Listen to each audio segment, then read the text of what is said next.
Hey guys, and welcome back to my channel. Welcome if this is your first time here. So I'm doing a twin flame soulmate reading. I actually was going to discontinue these readings only because I just really don't want anyone to get stuck or to fixate on, their soulmate or their twin flame to the point where they're not focusing on their own growth. So I never just want to, have my readings keep you stuck in that energy.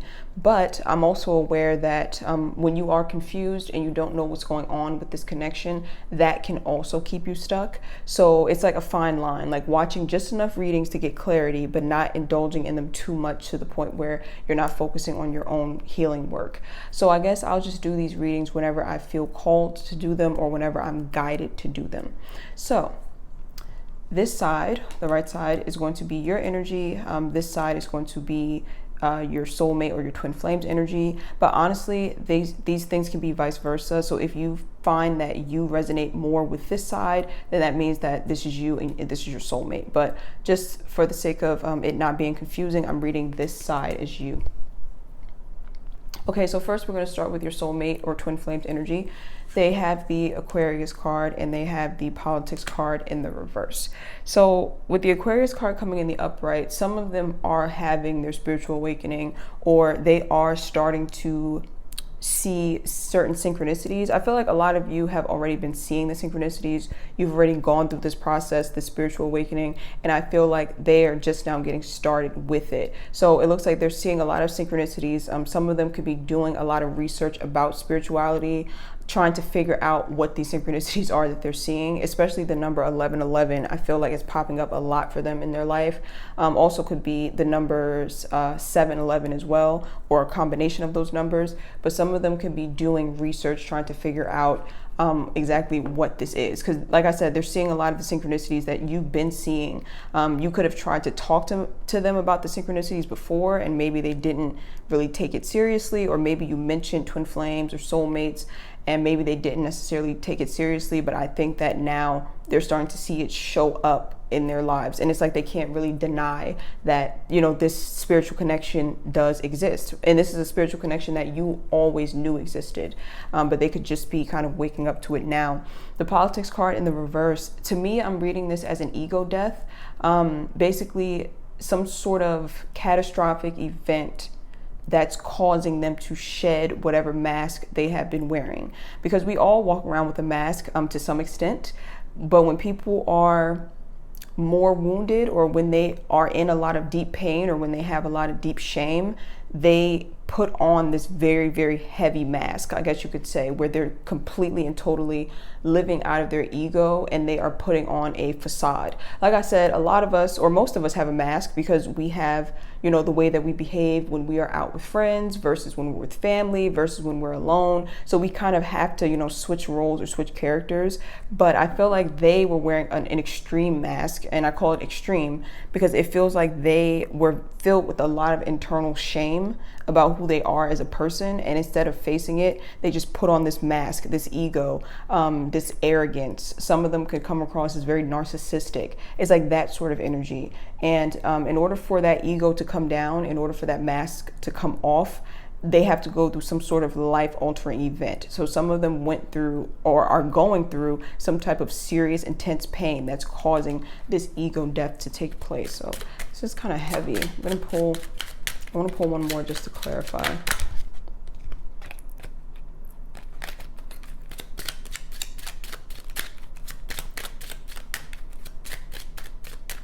Clarify this ego death.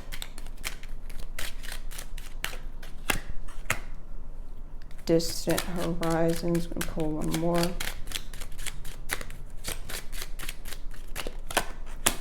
Journey. Okay. They are definitely closer to you than you think, is what I'm hearing. Because I think that they have stepped onto a path that you have already been on. Like I said, a lot of you have already went through your spiritual awakening. And it's like they're experiencing it now.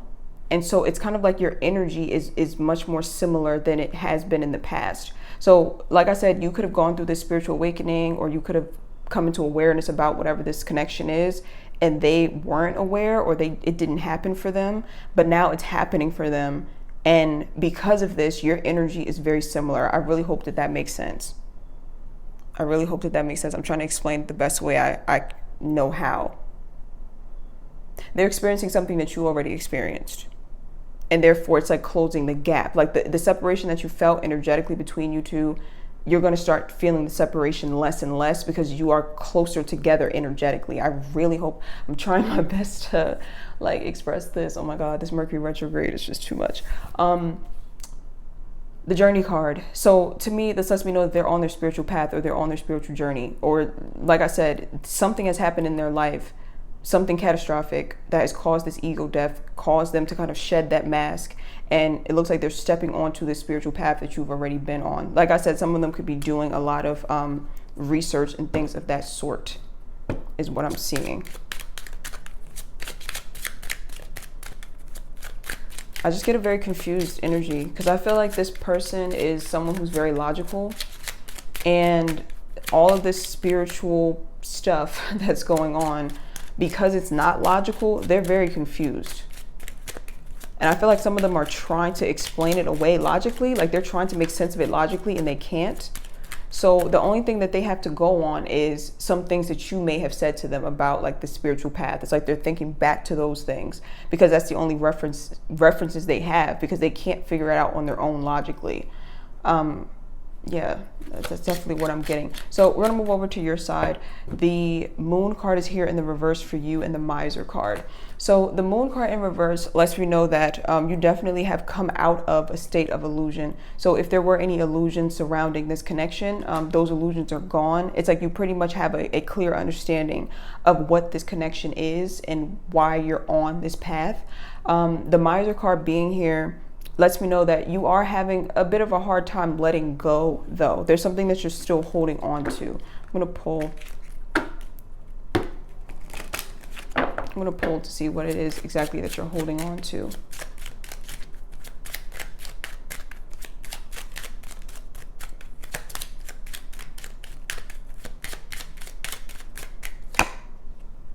Message of concern. Okay. Expectations. Okay, so some of you are possibly holding on to this energy that may have happened in the past, where you received some news about this person, or you received some sort of something you received about this person that was very hurtful. And I think that some of you are having a hard time letting that go. And so you're still holding on to it. So like everything is out in the open. There are no illusions. You see everything for what it is. But I do feel like you're still holding on to that pain, whatever that pain was, or whatever you found out about this person. You could have received some sort of text, or you could have seen something on social media, something along those lines that was very hurtful. And I feel like it's hard for you to kind of let that energy go. The expectation card in the reverse to me is a good sign, because you're not having any expectations. Like before, you could have been waiting around for this person, or you could have been kind of hoping or expecting them to come around and possibly apologize or something along those lines. And I feel like you have kind of let that energy go. Like you're giving yourself that closure, which is a good thing. But I do feel like some of you are still kind of like you're still kind of holding on to the pain of whatever it was that you found out. I'm also getting that a lot of you are focused on your money, focused on your career. And I feel like it's like switching roles. Like I said, I think that the person on this side at one point was very material and money driven, but then they experienced something catastrophic in their lives, or in their life, that caused them to have to dive into their emotions. And you have always been in your emotions and on your spiritual path. But now it's like the roles are reversing to where now you are actually needing to focus on your career. What I'm hearing is that this message of concern, along with it being, you know, past energy, like what you learned about this person in the past, this could also be that, you could have got a message of concern involving your finances. And so now you're like, I need to focus on my finances. See what I'm saying? So like the roles are being kind of reversed or kind of flipped. Very interesting energy here. I'm going to pull for, or I'm going to read for your side first. So I already pulled cards. Let's see here. We have New Vision, the Magician card, to make sure these are all in frame, Receptivity, the Nine of Wands, Master, Wheel of Fortune. Okay, let me fix these. Okay, so these are the cards for your energy. I'm just going to read them intuitively and just give any messages that come through to me. Okay, so Wheel of Fortune card in reverse along with the Master card. Some of you could be feeling like you have manifested a lot of misfortune. I feel like you are thinking back on the events that unfolded and you're wondering if you brought these things on yourself. Like you're wondering if you manifested whatever unfortunate outcome has happened. So you're really, I think a lot of you are in this period of just being in review. Like I said, going over every detail of what happened with you and this person, wondering if it was your fault or if it was their fault. Like, did I manifest this? Why is it like this? So some of you are just in a state of deep contemplation and review. And I think that this is happening because of the Mercury retrograde. A lot of people are being pulled back into past energy. I'm going to pull one more to clarify.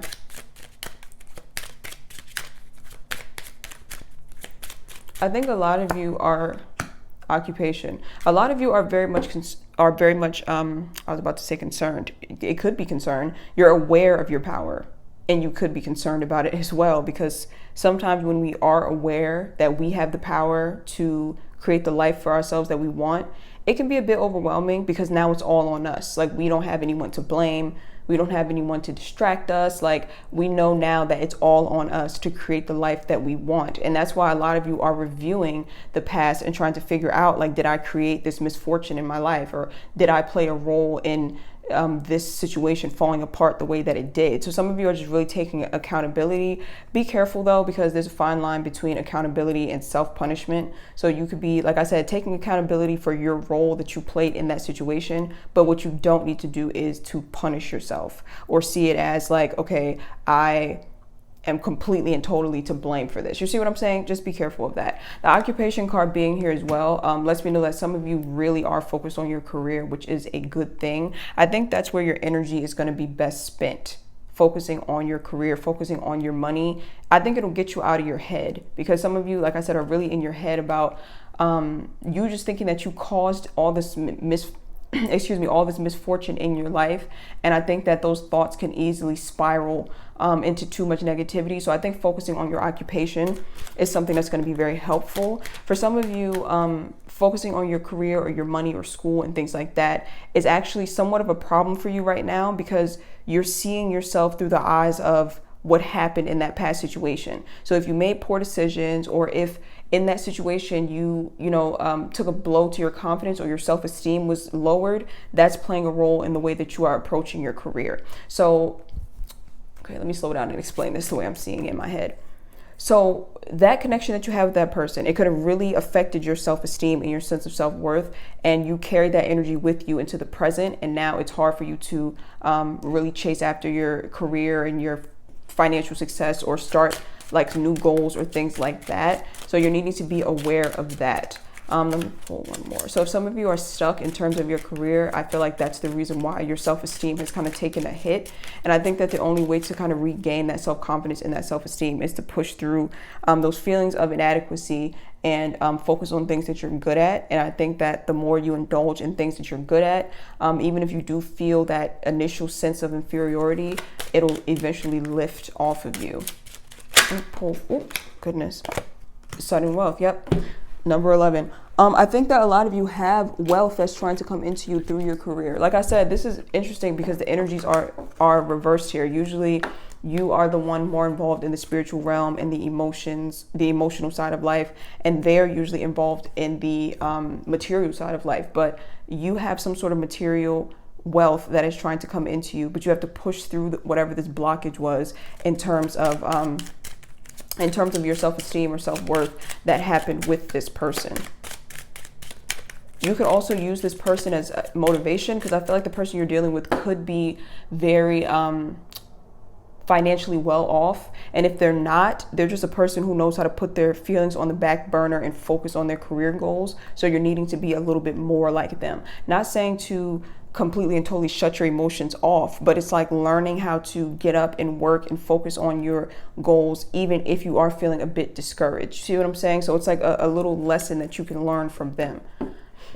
So the receptivity card is here in the reverse, along with the Nine of Pentacles in the reverse. I mean, the Nine of Wands, sorry. So with the Nine of Wands being here, this does talk about past trauma and trying to heal from it. With the receptivity card being here, I feel like the trauma that you suffered in the past is what causes you to reject these blessings that are trying to come into your life. Like, you don't feel like you deserve it. You could have felt like that with this person too. You could have felt like you didn't deserve this person deep down inside. So I feel like that played a role in this push and pull energy that you went through with this person. And so that was meant to reveal to you the fact that you don't feel like you're worthy of receiving good things. And a lot of good things are being blocked from your life because of this subconscious fear that you have that you don't deserve them. And I feel like that connection with your twin flame or your soulmate was meant to kind of wake that up inside of you so you can be aware that it's there. And if you didn't become aware of it, you can't heal it. And then you will continue to push things away whenever the universe tries to bring in something good. Hold on one second. I literally just dropped my whole deck of cards.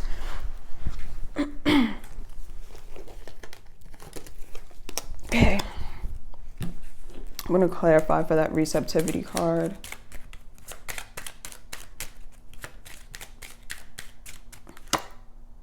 High honor. Yeah, something major is trying to come into your life here. I feel like some of you have a very high spiritual calling, like your life path of your life or your life mission is extremely important. Like when I see high honor here, I'm thinking high honor in the spiritual realm. Like you have a very important mission that you were sent here to do. Some of you are meant to also receive like a lot of attention and recognition in this realm as well, in terms of like your career. So like I said, some of you, it's like you have a very important spiritual mission. And in order for you to even begin to step onto this path, you have to first clear this blockage of feeling like you're not worthy of good things. Because whatever this mission is that you are meant to be on, like whatever your purpose is, it's going to give you a lot of abundance. It's like you're going to be giving a lot to the world. Like you're going to be sharing your gifts with the world and helping a lot of people. And in return, the universe is going to reward you greatly. But you will do everything in your power to sabotage the things that the universe is trying to give you because you don't feel like you're worthy of them. So I feel like a major lesson that your twin flame or your soulmate was meant to show you was the fact that you are deserving and you are worthy of good things, but it's just been planted in your mind that you're not. If you have any types of gifts or talents, you're needing to share them with the world. Usually when you have a divine connection like this, you do have some sort of very important spiritual mission. So let's see here. I'm going to pull for the Magician and the New Vision card. So the Magician card here lets me know that you are in manifestation mode. Like you are in your power and you're fully aware that you can create whatever life you want for yourself. The Master and the Magician card both coming up here. You're aware that now you can create whatever life you want for yourself, but you're having a very hard time fully picturing this new version of yourself. So if you say, okay, I know that I want to live a peaceful life, but then you can't picture it because you haven't been at peace for so long, it'll be very difficult for you to manifest that. So you have to be able to fully picture whatever version of yourself, like the best version of yourself. You have to be able to picture it. Your mind has to be able to conceive it, or else you won't be able to manifest it. You see what I'm saying? It's like if I tell you, you know, oh, you're gonna be a millionaire next year, and you're just like, I literally can't even picture that. I can't even picture what I would even do with that much money in my bank account. It's like, because you can't picture it, you won't take the steps to move towards it, and then you won't manifest it. So some of you are needing to literally sit and visualize this ideal version of yourself. Like, who exactly do you want to be? Who is the best version of you? I know there's this exercise that I was taught by the Quietest Revolution. I believe, yeah, I think it was from the Quietest Revolution, Amber Khan on YouTube. And she said that a good visualization technique is for you to picture yourself sitting. I'm so sorry if you can hear that noise. I don't know what's going on outside. basically she was saying, if you could picture yourself sitting in a coffee shop, right? And you're waiting for someone. You're just sitting there alone. You're waiting for someone. And you turn around and you see the person that you're waiting for walking towards you. And the person who that's walking towards you is the ideal version of yourself. So what do you look like? What's your body language like? What is your outfit like? What type of car did you pull up in? Like, what confidence are you exuding? It's like, basically she said, picture you having a meeting with the ideal version of yourself, and at the end of the meeting, picture you and that ideal version of you morphing into one and then leaving the coffee shop together. And it's a very powerful exercise. I'm telling you, try it yourself. It really helps you to fully be able to grasp and see this new version of yourself that you are having a hard time picturing for yourself right now because you've been one way for so long. But I feel like if you do that visualization exercise enough, like you do it often, it'll start to become more believable, and you'll be able to start to take steps towards becoming, the person who you are meant to be or who you want to be. Judication in the reverse. So again, I feel like some of you are kind of waiting for someone's permission to go ahead and become this new version of you. And I don't think you're literally waiting for someone's permission, but I think that in the past, you're so used to other people kind of dictating things, or other people kind of being in control of your life or in control of your emotions, that sometimes it's difficult for you to push forward without that. You see what I'm saying? It's like, especially if you struggle with codependency, codependents have a tendency to look to their partner for their sense of value, for their sense of self-worth. They usually don't make any big decisions unless they consult their partner or their parent, because you could have a codependent attachment to your parent as well. It's like they usually don't make any moves until that partner gives them the green light, or they are validated in some way, because they're nervous to make a move forward without someone else saying it's a good idea. So some of you could have been living in that energy, and basically it's saying that you need to step away from that energy of feeling like you need outside approval before you take this leap of faith. You can trust yourself. You know what you're doing. You have the tools to manifest the life that you want for yourself. Like I said, all you have to do is visualize it in your mind and then go for it.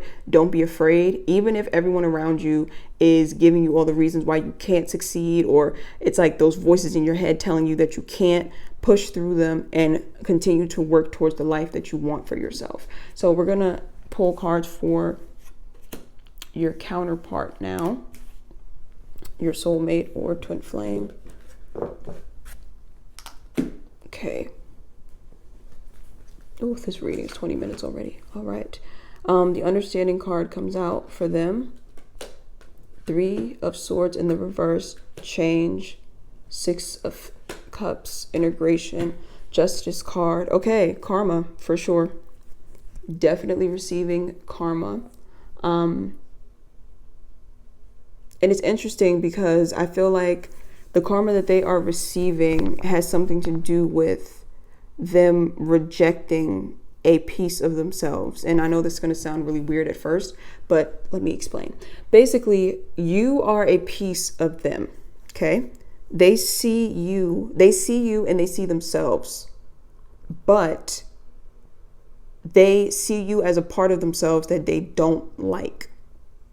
So if you're very sensitive, I have a thread about this on Twitter actually.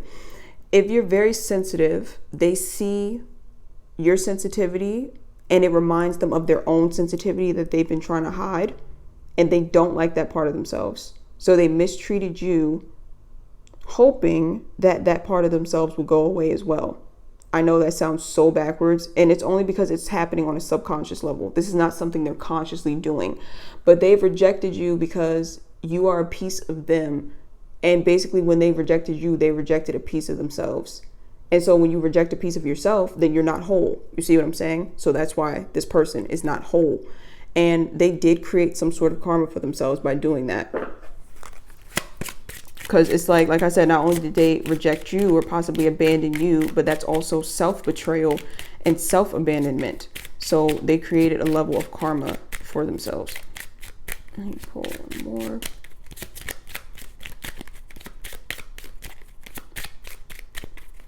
I just heard intuitively, they can never be whole until they accept you as you are. Doesn't mean that they need to be with you to be whole, because, you know, all of us are whole on our own. We don't need to be with anyone else to be complete. But until they accept your sensitivity and until they acknowledge the fact that they did wrong by mistreating you and taking advantage of that sensitivity, they will never feel at peace and they will never feel whole, because rejecting you was rejecting a piece of them. Let me clarify this. Courthouse, yep, karma. That's pretty much all I need to know. I can just move on to the next cards. Yeah, to me, it's just karma. Like, just something that was just not fair, very underhanded, just not right.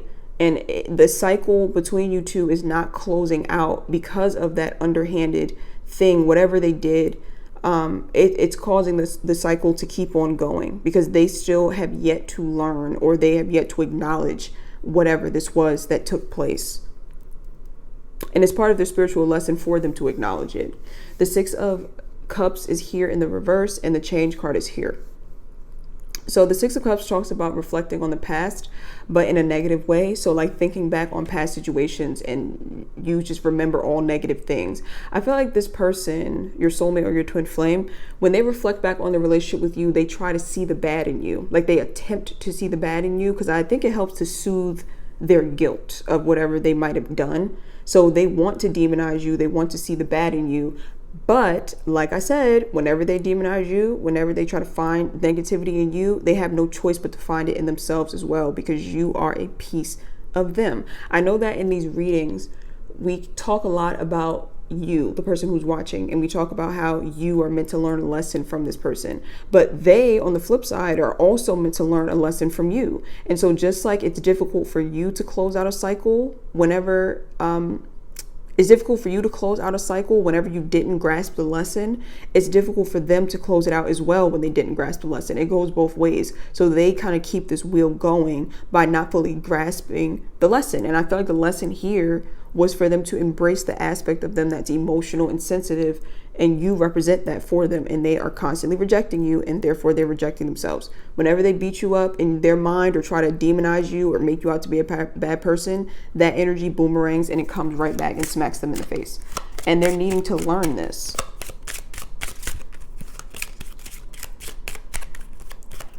I feel like a lot of them also, you know, they're wanting to let go of the past. Which is a good thing. I mean, you know, you don't want to dwell in the past forever, but sometimes if the past holds keys to your healing, then why would you want to shut that out? Unless you just don't want to heal because you don't want to face yourself. And I feel like that's exactly what's going on here. Like this person is very much like, oh, I'm moving forward movement. I'm not stuck on the past, but it's not in a healthy way. They try to make it seem like it's a healthy way. Like I don't dwell on the past because I'm mature and I moved on, but that's not the case. They don't dwell on the past because they're afraid of the past, because a lot of their pain and a lot of the keys to unlocking their pain reside in the past. Let me clarify one more. False person in reverse, like I said, ego death. Their mask is coming off. They can no longer continue to shame you or to talk down on you mentally, trying to make themselves feel better, because it's boomeranging and coming right back to them. They're experiencing some sort of ego death, like I said in the beginning. They could also be discovering or cutting ties with someone in their environment that is not good for them, or who they're discovering was using them in some way. They could be coming to like a realization about this person, and they may be trying to move away from this person, is what I'm seeing. I feel like this is someone who they also could have racked up some karma with. Maybe it's not in this lifetime though. This is like a person who, it's some sort of karmic contract that they had in a past life that they needed to fulfill in this lifetime. And it might very well be coming to a close now, is what I'm seeing. The Three of Swords is here in the reverse, along with the Understanding card. So this person definitely feels misunderstood, literally, with that misunderstanding card in the reverse. And them feeling like they are misunderstood kind of keeps them trapped, and it keeps them from fully opening up their heart. But you know what? I don't think they're really that misunderstood. Like the energy that I'm getting is kind of like they're quite easy to understand, or you understand them easily, I should say. They're not that difficult to figure out. They could just be thinking, oh, I'm just so complex, I'm just so deep. Like, they're really not. I think you kind of see right through them. That could be what scares them. I think that other people can't. I think other people do misunderstand this person, or they can't figure them out, and they're kind of used to that. But you, it's like you see right through them, and they don't like that. They don't like it. Because as long as they feel misunderstood, and as long as they can say, oh, people just don't know me, they don't understand me, it's like they can use that as an excuse to keep that emotional wall up and to keep people away from them. But when someone steps in and sees them for who they are, like, hello, here I am, I see you, they don't know what to do with that. Because now it's like that emotional wall is not there to block anything. So now it's like that deep connection that they said they wanted, like, oh, I just want this deep connection, I'm tired of being misunderstood. They find it in you, and it scares the hell out of them, without a doubt. Like, I feel like just being misunderstood or nonchalant or closed off was like a defense mechanism for them, and it's not there. That defense mechanism is not there with you. Let me pull one more to clarify. The child card is here in the reverse. Inner child trauma, for sure. The child card, whenever it comes out, especially in the reverse, that lets me know that these wounds were created in childhood. So a lot of childhood trauma coming up for them at the moment. What is that? Oh, I think it's a bird. Oh my God, it's so loud. A lot of childhood trauma coming up for them at the moment. Very, like, they're going through some shit right now. Painful. I don't know what's happening in their lives, but it's painful, and it's causing, like I said, this ego death is causing like this major shift in their perspective. It's being forced, like they're being forced to shift. Okay, so I'm going to finish this in the extended. We're going to start with the other person. We're going to dive deeper into this dynamic. I hope that this was helpful. I will see you guys over on my Vimeo channel. Bye.